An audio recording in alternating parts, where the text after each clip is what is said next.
Hello dear, कैसे आप सब। मैं रुद्धिमान, आप देख रहे हैं रुद्धिमाशी चैनल। और जैसे कि आपको पता है डेली क्लासें हमारी आरएससी की आ रही हैं, तो आज आरएससी क्लास 3 है।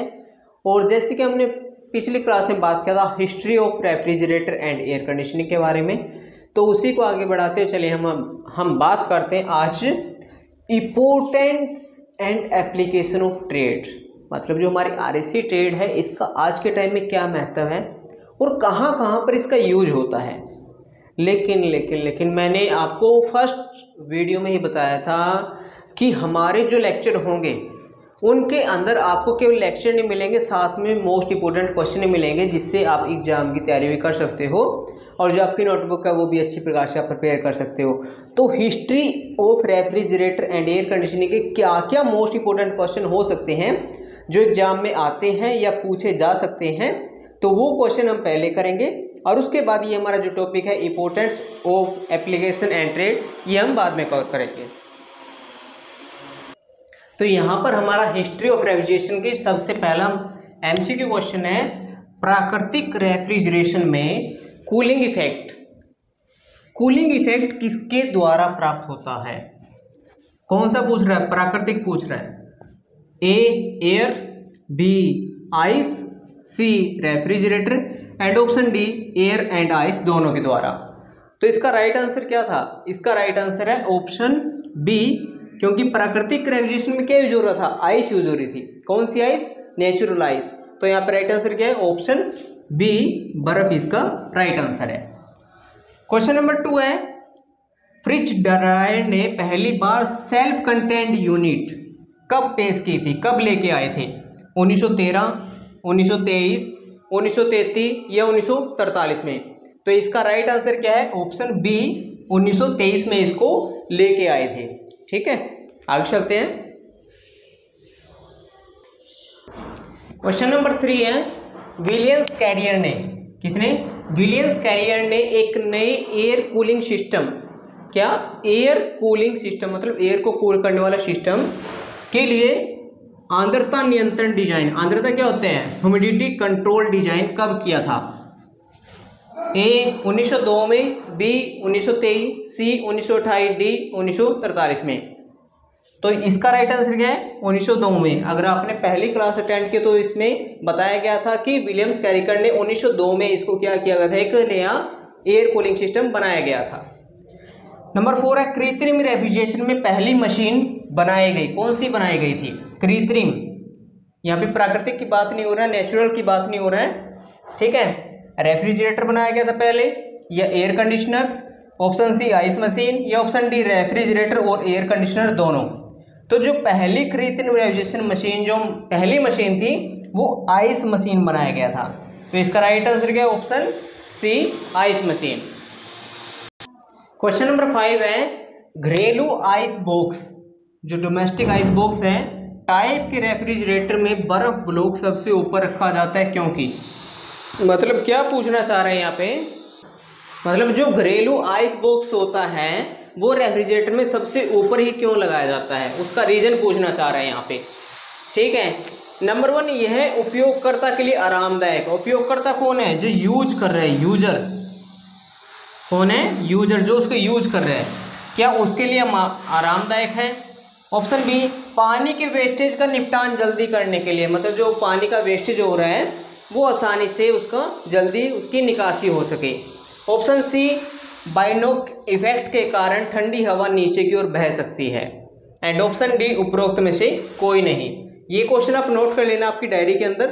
ठीक है, मोस्ट इंपोर्टेंट क्वेश्चन है।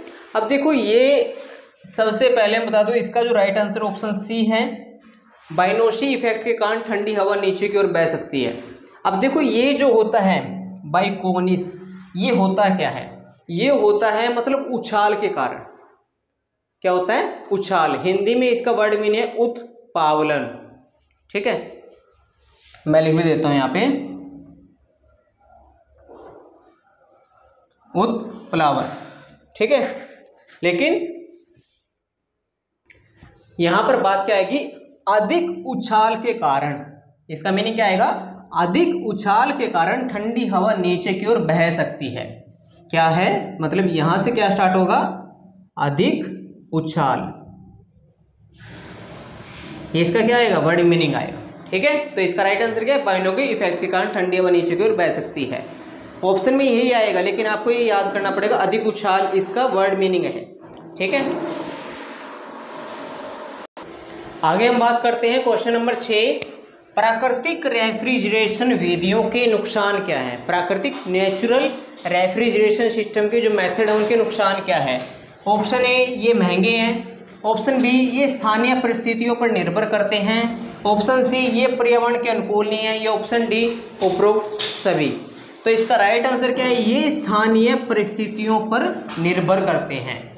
ठीक है, क्योंकि यहाँ पे स्थानीय परिस्थितियाँ क्यों डाला गया है, अगर मान लो कहीं पे बहुत ज़्यादा गर्मी पड़ रही है तो वहाँ पे हमारी जो आइस है वो नहीं जम पाएगी, वहाँ पे मेल्ट होती रहेगी। तो जो प्राकृतिक रेफ्रिजरेशन था वो तो हमारा डिपेंड किसके ऊपर कर रहा था, आइस के ऊपर डिपेंड कर रहा था।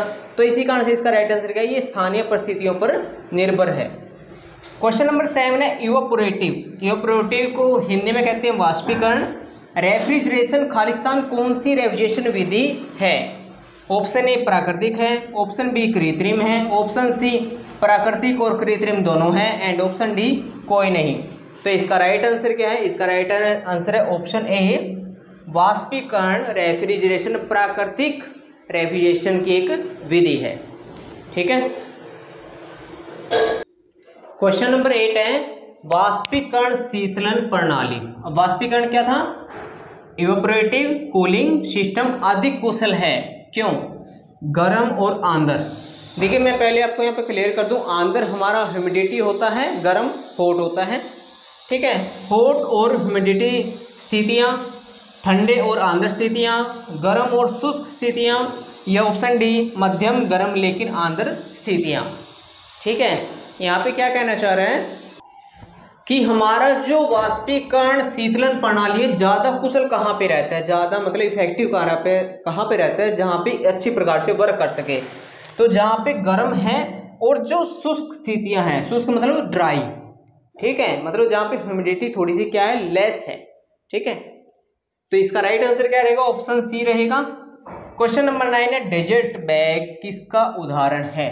डेजर्ट बैग प्राकृतिक रेफ्रिजरेशन, कृत्रिम रेफ्रिजरेशन, यांत्रिक रेफ्रिजरेशन, या डी इनमें से कोई नहीं। तो डेजर्ट बैग हमारा प्राकृतिक रेफ्रिजरेशन का उदाहरण है।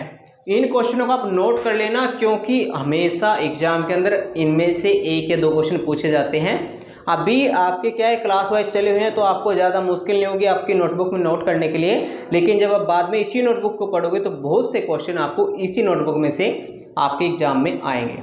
ठीक है, एक लास्ट क्वेश्चन हो रहा है, फिर इसका हम दूसरे टॉपिक के ऊपर चलते हैं।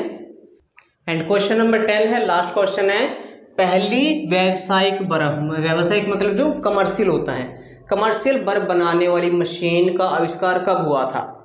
1858 में, 1923 में, 1933 में, 1943 में। तो इसका राइट आंसर है ऑप्शन ए 1858 में इसका जो आविष्कार हुआ था, पहली कमर्शियल आइस फैक्ट्री के रूम में या आइस बनाने के लिए। यहाँ पे हम एक छोटा सा पॉइंट क्लियर करेंगे और इसके बाद इस वीडियो को खत्म करेंगे जल्दी ही।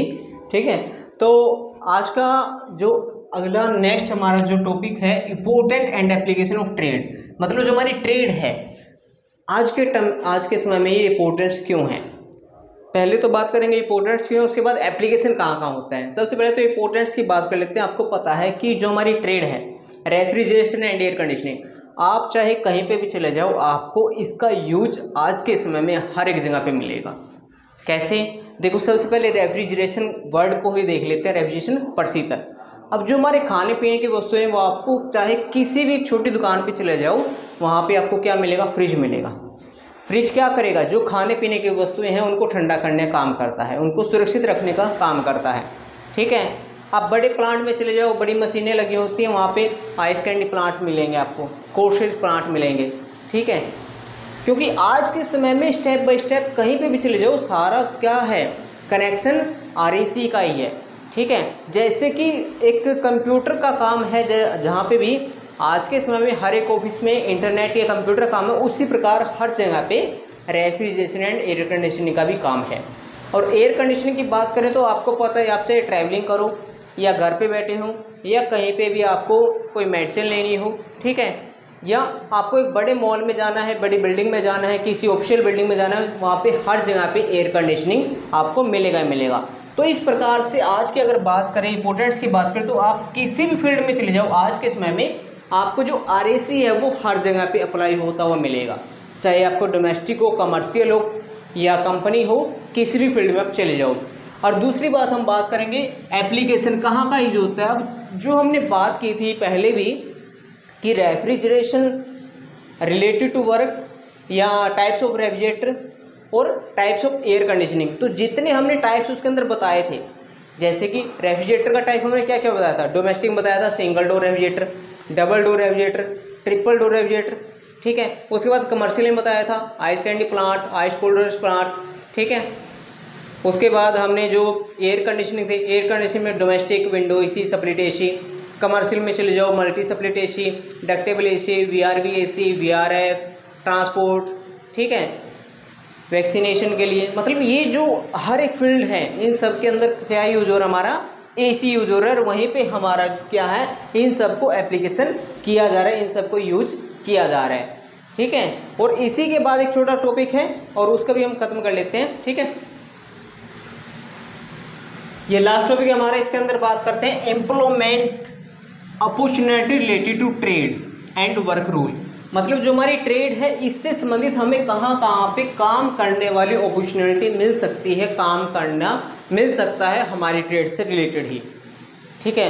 अब देखो जो भी हमारी फील्ड है या जहाँ पे भी हमारा फ्रिज और AC का काम रेगुलर चलता है या जहाँ पे यूज हो रहा है वहाँ पे हर जगह पे हम काम कर सकते हैं, ठीक है। चाहे आपको डोमेस्टिक हो या कमर्शियल हो, इंडस्ट्रियल हो, आप हर जगह पे जहाँ पे भी फ्रिज या AC का कोई भी इक्विपमेंट लगा है, कोई भी मशीनरी लगी है, वहाँ पे आपके लिए रोजगार है, वहाँ पे आपके लिए क्या है, रोजगार है। और वही इसने पूछा है कि एम्प्लॉयमेंट अपॉर्चुनिटी क्या है हमारी रिलेटेड टू ट्रेड, ट्रेड से संबंधित, ठीक है।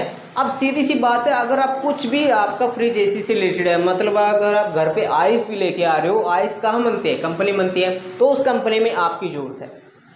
आप ट्रांसपोर्ट कर रहे हो, आप रेल में जा रहे हो, रेल में AC लगाएं, तो वहाँ पे मतलब रेलवे में AC की वैकेंसी आती है, ठीक है। आप एयरप्लेन में जा रहे हैं, वहाँ पे एयरक्राफ्ट में क्या लगाए, AC लगाए, मतलब वहाँ पे भी रिक्वायरमेंट रहती है किसकी, RAC ट्रेड वालों की, ठीक है।